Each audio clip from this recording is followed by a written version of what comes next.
Hello, welcome to all my channel, my YouTube channel Aman Thakur. Today we are going to start within theories of capital structure, and we are going to proceed with the fourth theory of the capital structure, that is M approach and the Miller approach.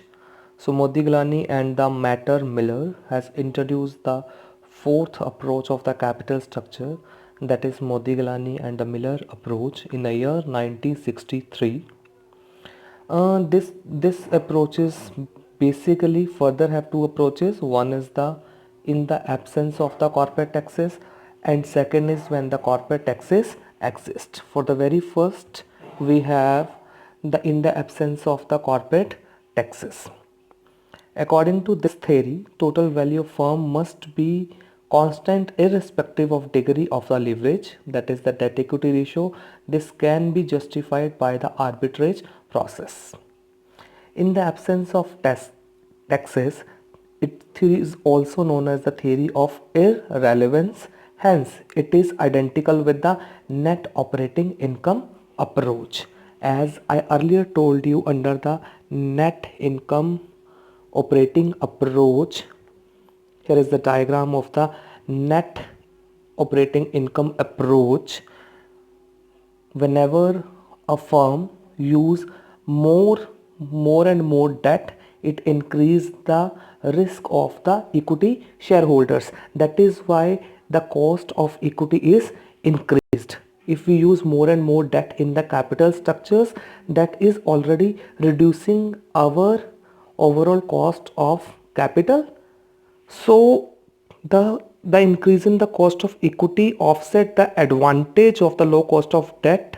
So the capital structure of the company does not affect the market value of firm, and overall cost of capital remain constant. Here you will see the overall cost of capital is remain constant.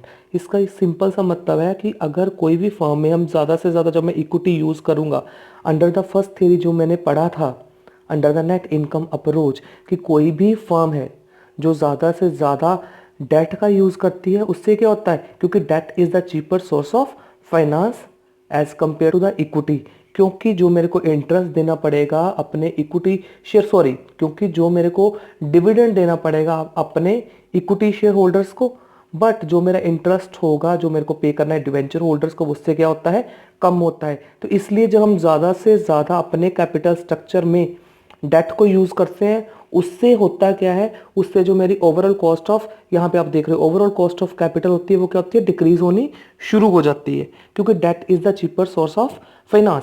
But ज़रूरत से ज़्यादा जब हम date को use करना start कर देते हैं, उससे क्या होता है, जो मेरा रिस्क होता है, risk of the equity share holders increase होना शुरू हो जाता है, जिससे क्या होता है, मेरी कॉस्ट ऑफ इक्विटी क्या है, इंक्रीज होना शुरू हो जाती है.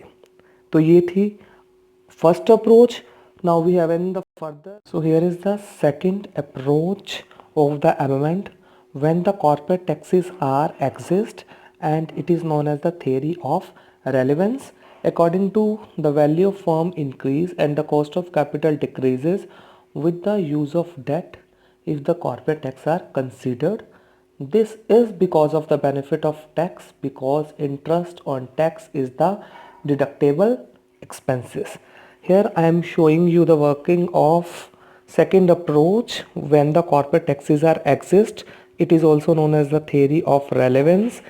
So the hypothesis is similar to the net income approach. According to the M approach, the value of firm unlevered can be calculated as, in simple, the second approach of the M theory, जहाँ मेरे को बोला गया है when the corporate taxes are exist, तो it is very much similar to the net income approach.